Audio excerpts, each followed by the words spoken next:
पिछले टॉपिक में हम लोग देखे introduction to entity framework core. अब पिछले टॉपिक में बताए थे कि दो अप्रोच होता है, कोड फर्स्ट और डेटाबेस फर्स्ट। तो अगर आप कोड फर्स्ट करते हैं तो उसमें कुछ कुछ बेसिक चीज आपको जानकारी होना थ्योरेटिकल जरूरी है। अब फिर इसको प्रैक्टिकली कैसे इंप्लीमेंट करेंगे वो भी देखेंगे। तो फिलहाल इस टॉपिक में हम लोग थ्योरेटिकल जो बेसिक चीज आपको पता होना चाहिए उसको देखते हैं। तो पहले देखते हैं कोड फर्स्ट अप्रोच होता क्या है। The code first approach in entity framework is the development methodology where you create your dot net class first. यहां पे डॉटनेट का क्लास बनेगा, पहले मॉडल बनेगा, and then generate the database schema based on those classes. तो वो classes के basis पे फिर डेटाबेस क्या होगा, जनरेट होगा, अपने आप बनेगा।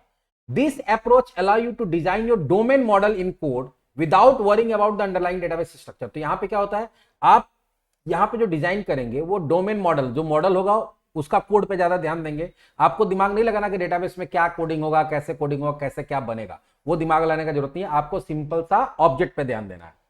It is the most common approach implemented in ASP.NET Core MVC framework. ये ज्यादातर कॉमन है, ज्यादातर लोग इसका यूज करता है। Allow you to develop your application by coding model, class and properties and delegate the process creating database object to the entity framework core। इसमें होता क्या है कि ये अलाउ करता है कि आप अपना एप्लीकेशन बनाइए, कोडिंग मॉडल क्लास बना के, ठीक है, उसका प्रॉपर्टी बनाइए और डेलीगेट कर दीजिए, भेज दीजिए डेटाबेस का काम के लिए किसको, एंटिटी फ्रेमवर्क को। तो आप सिर्फ क्या करिएगा, C# का कोड लिखिएगा, मॉडल क्लास बनाइएगा और बाकी काम डेलीगेट करेगा। डेलीगेट कर दीजिए किसको, डेलीगेट मतलब भेज दीजिए किसको, एंटिटी फ्रेमवर्क कोड को, बाकी वो संभाल लेगा किसको, डेटाबेस वगैरह को। The code first approach allow you to define your own model by creating custom helper. और यहाँ पर हम लोग अपना मॉडल बना सकते हैं बहुत सारा कस्टम हेल्पर वगैरह यूज करके। तो आगे का चीजें देखेंगे। की feature of code first approach, इसका फायदा क्या क्या है। पहला है domain driven design. Domain driven design का मतलब क्या होता है, focus on business logic and domain model. यहां पे आपको डेटाबेस का चिंता करने का जरूरत नहीं पड़ता है। यहां पे आपको क्या ध्यान रखना है, आपको दिमाग लगाना है किस पे, मॉडल पे, और जो वहां लॉजिक होगा, जो भी काम होगा, जो लॉजिकल वर्क होता है उस पे। No visual designer, no need for visual database designer. कोई भी डेटाबेस डिजाइनर का यहां जरूरत नहीं है, ठीक है, क्योंकि डेटाबेस अपने आप जनरेट हो जाएगा। कोड बेस्ड कॉन्फ़िगरेशन, सारा का सारा कॉन्फ़िगरेशन जो भी काम होना है वो सब कुछ कोड से होगा।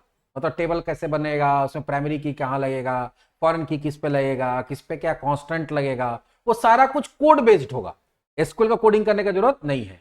ऑटोमेट डेटाबेस क्रिएशन, और यहां पे क्या होता है, डेटाबेस वगैरह सब कुछ अपने आप बनता है। तो अगर कोड फर्स्ट अप्रोच यूज करते हैं तो ये सब बेनिफिट आपको मिल जाता है। अब इसमें होता है कैसे, कोड फर्स्ट अप्रोच काम कैसे करता है। तो यहां पे सबसे पहले तुमको मॉडल क्लास बनाना पड़ेगा, ठीक है। उसके बाद आपको बनाना पड़ता है डीबी कॉन्टेक्स्ट क्लास, सबके बारे में डिटेल में आगे देखेंगे। ये दोनों मिलके डेटा देता, सारा इंफॉर्मेशन किसको देगा, एक माइग्रेशन क्लास बनेगा। क्या बनेगा, migration.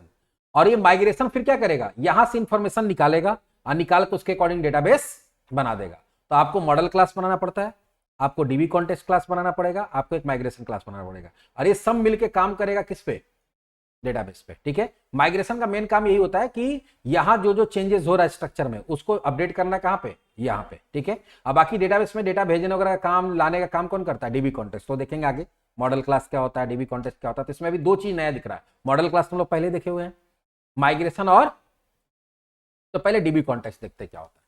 DB context class is a central component in entity framework that provide bridge between your .NET application and the database। DB context एक एडिशनल क्लास होता है जो इसको सेंट्रल कंपोनेंट बोलते हैं, मतलब बीच का एक चीज बोलते हैं, जो कि मेनली ब्रिज की तरह काम करेगा डेटाबेस और एप्लीकेशन के बीच में। It enable you to interact with the database using .NET object. यही इनेबल करता है, इसी के थ्रू आप डेटाबेस के साथ क्या कर सकते हैं, इंटरेक्ट कर सकते हैं। की feature of dB context class, इसमें क्या क्या चीज हो सकता है। तो पहले इसी के पास इंफॉर्मेशन होता है डेटाबेस कनेक्शन का, कि हमको किस सर्वर के पास कनेक्ट होना है, किस डेटाबेस से कनेक्ट होना है, उसका यूजर आईडी पासवर्ड क्या होगा। तो कनेक्टिविटी का काम कौन करता है, यही करेगा। डीबी कॉन्टेक्स्ट के पास कुछ ऐसा कोड रहेगा जो डेटा कनेक्टिविटी का काम करेगा। डेटा रिट्रीवल, डेटाबेस से डेटा लाना है, उसके लिए जो भी फंक्शंस वगैरह होगा कहां लिखा रहेगा, इसी के अंदर लिखा रहेगा। Data manipulation, insert delete update करना, उसका कोड कहां लिखा रहेगा, यहीं पे लिखा रहेगा। ट्रांजेक्शन मैनेजमेंट हम लोग पढ़े थे, ट्रांजेक्शन कि अगर हमारे कोई ट्रांजेक्शन स्टार्ट करना, कब ट्रांजेक्शन बंद करना, रोल बैक करना, कमिट करना है, वो यही देखेगा। चेंज ट्रैकिंग, अगर डेटा में कोई इस तरह का चेंजेस हो रहा है तो उसका हिसाब किताब भी कौन रखेगा, यही रखेगा, कौन डेटा चेंज हुआ, किसको भेजना है, ठीक है। क्या अपडेट करना नहीं करना, वो सारा कुछ ट्रैकिंग यही रखेगा। तो मतलब बोल सकते हैं कि मेन जो काम करेगा कौन करेगा, डीबी कॉन्टेक्स्ट। मॉडल तो ऑब्जेक्ट हो गया जहां डेटा स्टोर होगा, लेकिन डेटा वहां लाएगा कौन, डीबी कॉन्टेक्स्ट से पहुंचाएगा कौन, चेंजेस किए तो वहां चेंज कौन करेगा, अपडेट कौन करेगा, डिलीट किए यहां से तो वहां डिलीट कौन करेगा, वो सारा मैनेजर की तरह काम कौन करेगा, डीबी कॉन्टेक्स्ट करेगा। ठीक है, तो डीबी कॉन्टेक्स्ट के पास क्या होता है, बहुत सारा मेथड होता है। क्या होता है, मेथड, जिसके थ्रू ये सारा काम होता है। यहां पे इतना सारा मेथड हम लोग बना सकते हैं, वो डिपेंड करता है कि आपको क्या क्या काम करना है। जैसे सेव चेंजेस, ये क्या करेगा, तुम्हारा सेव चेंजेस करेगा डेटा इंसर्ट करने का। अगर आपको डेटा इंसर्ट कराना है तो ये फंक्शन को लिखना पड़ेगा। सेव चेंजेस एसिंक, अब देखो दो तरह का चीज होता है, एक होता है चेंज, एक होता है एसिंक। एसिंक मतलब होता है एसिंक्रोनस, दोनों में डिफरेंस समझो। यहां पे दो तरीका से काम होता है, एक होता है नॉर्मल, एक होता है एसिंक्रोनस। सेव चेंजेस क्या करेगा, ये सिंक्रोनस करेगा, मतलब कि तुम्हारा डेटा को वहां सेव करेगा, जब तक डेटा सेव होते रहेगा दूसरा कोई काम नहीं होगा। प्रोग्राम तुम्हारा एप्लीकेशन को क्या करके रखेगा, काम को रोक के रखेगा। और एसिंक का मतलब होता है एसिंक्रोनस, मतलब एक साथ बहुत सारा काम होगा, तुम्हारा डेटा उधर सेव भी होते रहेगा और बाकी काम भी क्या होते रहेगा, चलते रहेगा। तो ज्यादातर लोग इसी को यूज करता है ताकि तुम्हारा एप्लीकेशन रुके नहीं। ऐड है, ये क्या करता है, add the new entity to the context, कोई भी नया ऑब्जेक्ट को ऐड करना तो ऐड। अटैच है, रिमूव है, डिलीट करने के लिए, फाइंड खोजने के लिए, टू लिस्ट सारा डेटा निकालने के लिए। तो बहुत सारा फंक्शन है, जैसे आगे देखेंगे। तो जैसे से आते जाएगा काम, देखते जाएंगे। फाइंड से क्या होगा, एक रो को सर्च करना, सर्च वाला ऑप्शन। टू लिस्ट, ये सारा डिटेल निकालना है तो टू लिस्ट। तो ऐसे अलग अलग फंक्शन है जो अलग अलग काम के लिए यूज होता है। रिमूव से हम लोग क्या कर सकते हैं, डिलीट कर सकते हैं। उसी तरह से बहुत सारा वेरिएबल भी यहां बनता है। क्या बनता है, वेरिएबल या प्रॉपर्टी बोलते हैं, जिसमें एक सबसे इंपॉर्टेंट होता है डीबी सेट, एक तरह का लिस्ट बनता है। क्या बनता है, लिस्ट। अगर वहां से 10 ऑब्जेक्ट आ रहा है, 10 रिकॉर्ड, 10 ऑब्जेक्ट आएगा, तो ये क्या करता है, एक तरह से कलेक्शन की तरह काम करता है, जिसके अंदर सारा रिकॉर्ड आके स्टोर होगा। डेटाबेस, इसके पास क्या होता है, प्रोवाइड डेटाबेस रिलेटेड फंक्शनैलिटी, एक प्रॉपर्टी बनता है डेटाबेस, जो कि डेटाबेस पे काम करने के लिए होता है। चेंज ट्रैकर, जो कि तुम्हारा जो भी डेटा ऑब्जेक्ट में चेंजेस हो रहा है उसका ट्रैकिंग रखेगा। और एक होता है मॉडल, जो किसको रिप्रेजेंट करेगा, तुम्हारे मॉडल को। जब हम लोग बनाएंगे, अभी हो सकता है थ्योरेटिकली समझ में नहीं आएगा, प्रैक्टिकली करेंगे तो ये सारा चीज समझ में आ जाएगा। लेकिन यहां सिर्फ थ्योरेटिकली आपको पता होना चाहिए कि कौन कौन सा मेथड हमको बनाना पड़ता है और कौन कौन सा प्रॉपर्टी बनाना पड़ता है, क्योंकि ये भी क्या है, तुम्हारा एक क्लास है। और क्लास होगा तो उसके अंदर मेथड होगा, प्रॉपर्टी होगा, तो कौन कौन सा मेथड होगा, कौन कौन सा प्रॉपर्टी होगा। कुछ कॉन्फ़िगरेशन मेथड भी होता है, जैसे कुछ कॉन्फ़िगरेशन भी होता है, जैसे on configuration, on model creating, on dB context options. तो कुछ कॉन्फ़िगरेशन भी हम लोग को लिखना पड़ता है। डेटाबेस का कॉन्फ़िगरेशन के लिए क्या होता है, ऑन कॉन्फ़िगरेशन लिखना पड़ता है। On model creating, configure relationship and model.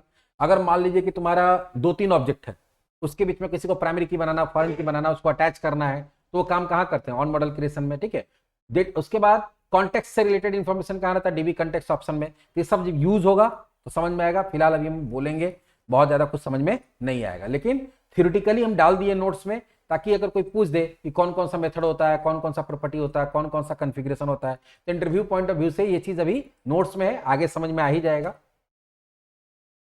एक और चीज होता है, क्या होता है वो, माइग्रेशन क्लास। ये भी बहुत इंपॉर्टेंट है। In ASP.NET Core 6 migration are the way to manage changes to your database schema over the time.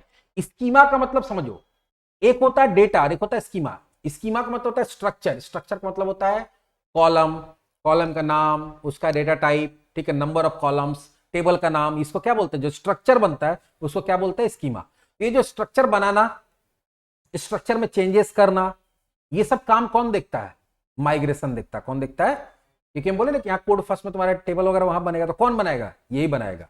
कल के अगर तुम मान लो एक वेरिएबल बना लोगे, बढ़ा लोगे किसी मॉडल के अंदर, तो उसके लिए वहां कॉलम बढ़ना चाहिए, तो कौन बढ़ाएगा, माइग्रेशन बनाएगा, बढ़ाएगा। अगर तुम कोई कॉलम यहां से कोई वेरिएबल हटा दिए मॉडल में से, तो वहां से कॉलम हट जाना चाहिए, तो कौन हटाएगा, माइग्रेशन हटाएगा। The migration is a set of changes to your database schema represented by C# class that inherit from the migration. तो यहाँ पे क्या है कि इसके लिए क्लास बनता है, जो कि किस क्लास से इनहेरिट होता है, माइग्रेशन नाम के क्लास से इनहेरिट होता है। और ये आपके डेटाबेस का में स्कीमा में, मतलब जिसके स्ट्रक्चर में जो भी चेंज होता है उसका हिसाब किताब रखता है। Each migration class content 2 method, इसमें 2 ही मेथड होता है, up and down.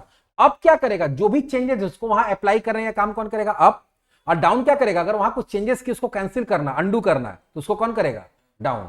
Apply the changes to the database schema up, revert the changes made by the up method. जो भी अप मेथड किया उसमें लो गलती से हो गया, तुमको कैंसिल करना, तो उसको क्या कर देंगे हम लोग, डाउन मेथड दे देंगे।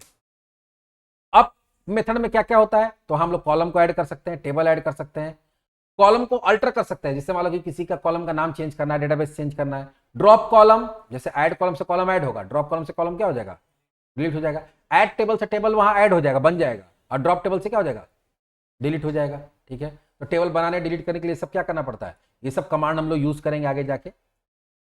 और डाउन क्या करता है, जो भी काम इसके थ्रू किए हैं उसको अंडू कर देगा। तो इसमें कोई मेथड नहीं होता है। Down method revert the changes made by the up method, मतलब अप कर दिया, बाद में ध्यान करे नहीं गलती से हो गया तो तुरंत डाउन मेथड कॉल करा देंगे। तो क्या करेगा, जो भी वहां चेंजेस हुआ, हमें टेबल बना तो टेबल डिलीट हो जाएगा।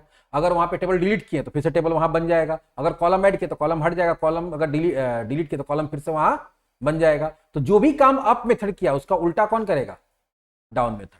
ये हमारा कोड फर्स्ट का जो एकदम बेसिक थ्योरेटिकल पार्ट है वो भी हम लोग देख लिए।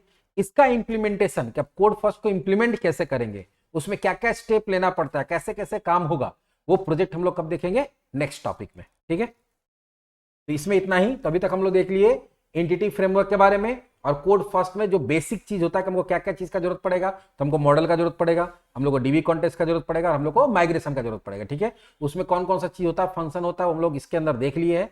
अगला जो टॉपिक होगा वो हमारा होगा इसका इंप्लीमेंटेशन। किसका इंप्लीमेंटेशन हम लोग कैसे करेंगे अपने प्रोजेक्ट के अंदर, कैसे हम लोग सारा पैकेज को, कैसे मॉडल बनाएंगे, फिर जो जो पैकेज का जरूरत पड़ता है कैसे उसको इंस्टॉल करेंगे, फिर कैसे डीबी कॉन्टेक्स्ट बनाएंगे, कैसे माइग्रेशन बनाएंगे, फिर कैसे माइग्रेशन का अप मेथड यूज करेंगे, कैसे डाउन मेथड यूज करेंगे जिससे कि मेरा डेटाबेस बन जाएगा। अब बाद में फिर जब ये सारा एक बार सेटअप हो जाएगा तब फिर हम लोग पढ़ेंगे क्रड।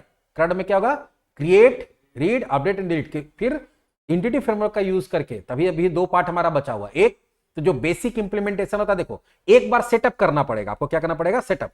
कोड फर्स्ट का सेटअप होगा जो एक ही बार करना पड़ता है, एक बार कर लिए, बाकी फिर क्रड होगा, उसमें फिर अपने हिसाब से काम हमको करना पड़ेगा। तो अगले जो टॉपिक होगा हमारा अगला टॉपिक, उसमें हम लोग देखेंगे कोड फर्स्ट को कैसे हम लोग इंप्लीमेंट करते हैं। ठीक है, एक बार इंप्लीमेंटेशन हो जाएगा उसके बाद फिर क्रड ऑपरेशन देखेंगे। चलो इसमें इतना ही।